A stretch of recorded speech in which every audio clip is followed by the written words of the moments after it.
Welcome back, everyone, to the Thinking Market.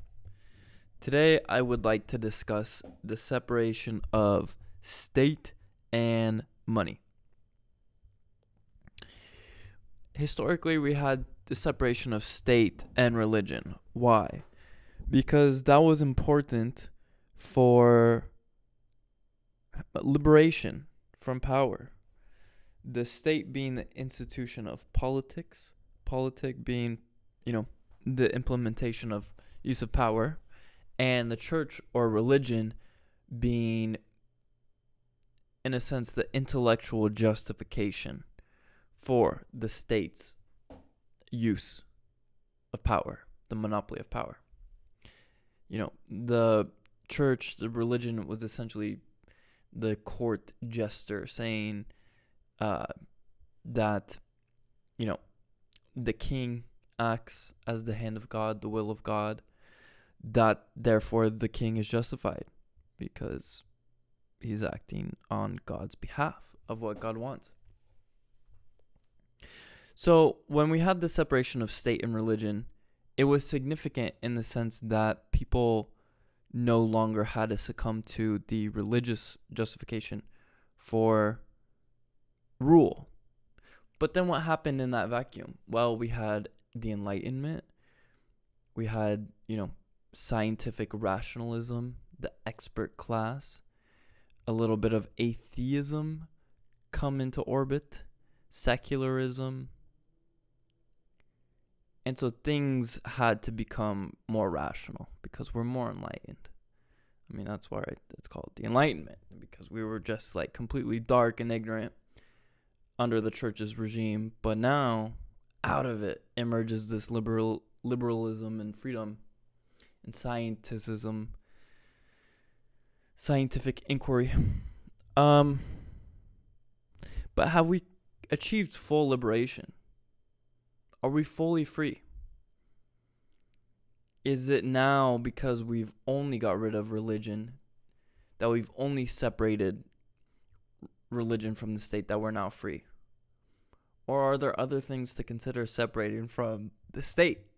What I mean by this is obviously money. They want people to be economically ignorant, like they wanted people to be religiously or spiritually ignorant. Some people don't like to intertwine the words. I like to use them because I feel like religion deals with your spirit and maybe the spirits of other people, so it's a spiritual sense in my understanding of religion. But anyways, right now, you can't make money and take it to the market and use it. That's illegal. Why? Because the state has imposed legal tender laws that its money, what it prints and brings to the market, must be accepted. You can't not accept the money that the state prints by declaration, by force. This term is called fiat. That's why the money that we use is classified as a fiat money. It's money by force, not true desire or demand. So then people become ignorant, like they were ignorant to religion, they're ignorant of economics by design, and we have this whole market, not even a market economy, but quasi-crony capitalist economy built upon this artificial fiat money. Now, my personal research, I am making the case, I'm writing my book right now, and a significant aspect is how fiat money leads to suicide of some people and suicidality. Obviously, this is not a definite conclusion of fiat money, but because of the way it intervenes, it's injected into the economy with the banking system of fractional reserve banking and buying back bonds with a central bank, which is also another socialist institution in society. This creates a boom cycle of easy money artificially lowered interest rates, people taking out more loans, making more investments, buying more things, creating this quasi demand, artificial demand that can't be sustained because it's not backed by real savings, which means that we don't have the money to pay for all this stuff because we're borrowing it. So we go into debt and we can't pay this debt back. So what happens? Well, prices adjust. And prices adjust over time, not instantaneously, which is very important. So what this means is that all this new money that's been just printed up, created, technically issued bonds,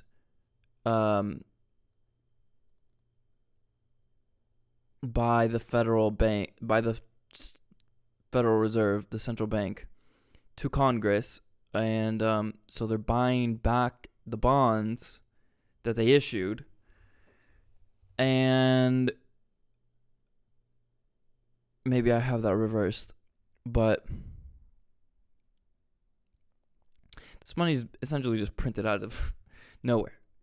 So that's inflation. Inflation is an increase in the quantity of the money supply. Inflation is not a rise in prices. A rise in prices is an effect. It's a fucking symptom of inflation. So people stressing, people having financial anxiety, people then going into a recession or a depression where they lose their job because their job was built on artificial money, people feeling like they can't find a way out, people stressing because they need to make ends meet because their real wealth has been devalued.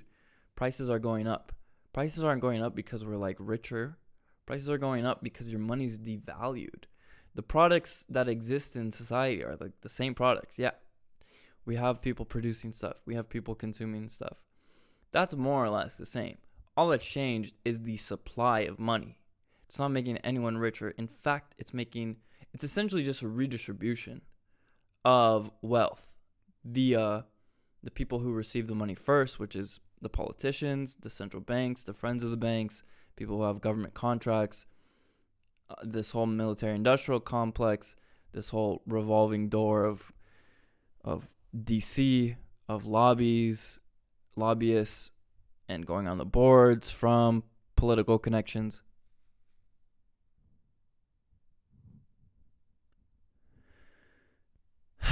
They get the money first. They spend it in the market. So it's like an artificial demand. Oh, I have more money to spend. Oh, I'm going to buy this and that. I can buy one more, etc., etc., etc. Now, the later receivers of the new money, the people who receive the money last, who work, if you will, higher up in the production order of goods, well, it's kind of artificially distorted. So there are actually people who receive money first who are in the higher orders of production of goods. But my point is that it's really just think of the less fortunate members of society, people who are removed by a couple standard deviations from the politically connected elite in DC. Those people have to now go to the market and buy the same products at the newly adjusted prices. What does that mean? That means they're paying more money, higher prices for the same amount of goods. So that's why your fucking cheeseburger and that's why your tacos are more expensive. It's because money's just been printed out of nothing. And yeah, you've been lied to. You've been gaslit, saying inflation's necessary to keep the economy going.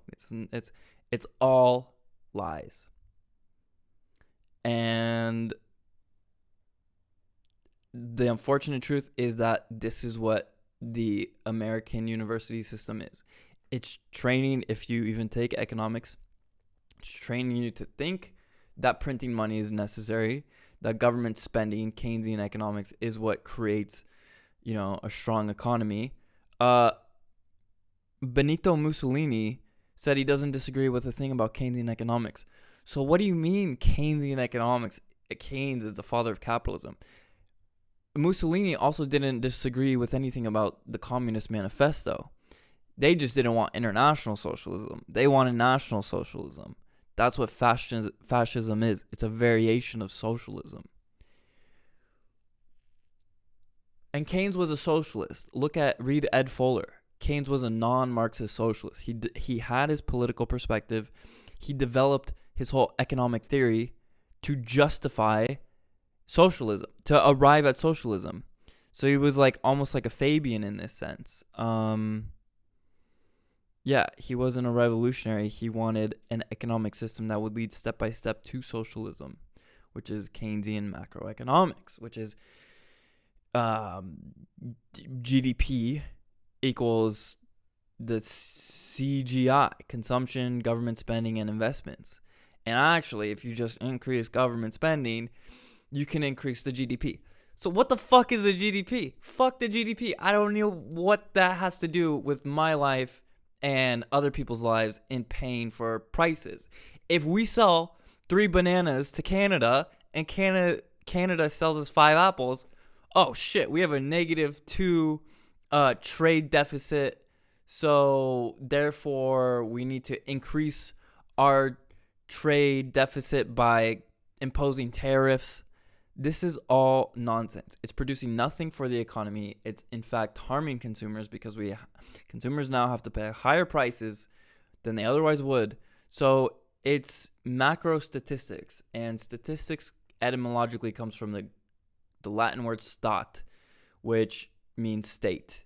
And it was Lenin who said, the first department of government should be the Department of Statistics. So fuck statistics. They have nothing to do with economic theory. It's all historicism. History is not economic theory. History is history. History is a perspective. History is it's you can prove anything with history. My point being that like you can take any history, sample statistics, put it into a formula, and create the outcome that you want by just adjusting one variable here, maybe another variable there. So history won't tell you anything about theory. The most prominent example of this is people will look at the emergence of democracy with like post-World War I, 20th century, and the rise of standards of living, also post-industrial revolution. So they say, is the increased standard of living because of democracy or in spite of democracy? And the historian will tell you, well, it's got to be because of democracy. I mean, democracy, therefore, is the greatest of all inventions. But it's not true. It's a correlation, not causation. And if you want to check out 2 videos ago, I did whole demystifying democracy. It's burning our wealth. We've created so much wealth that we have wealth to burn. So that's why they're saying we can burn wealth. Or we're, you know what I mean? Like burning wealth therefore creates more wealth. But that's correlation. That's not causation. Anyways,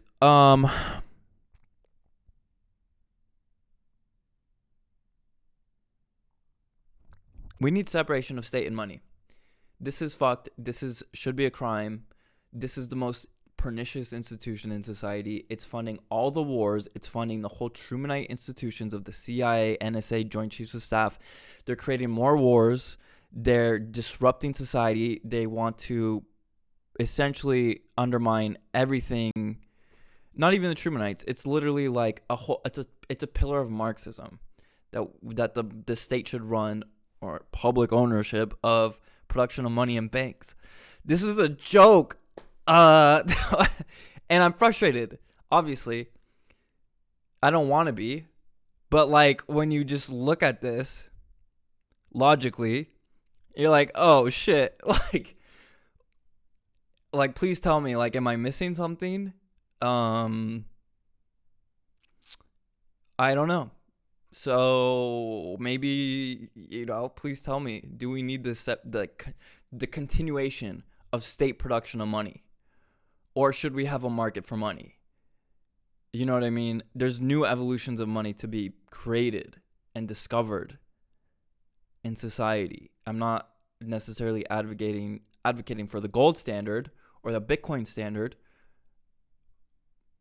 or the valuing system. I'm saying that, like, why don't we leave the market open?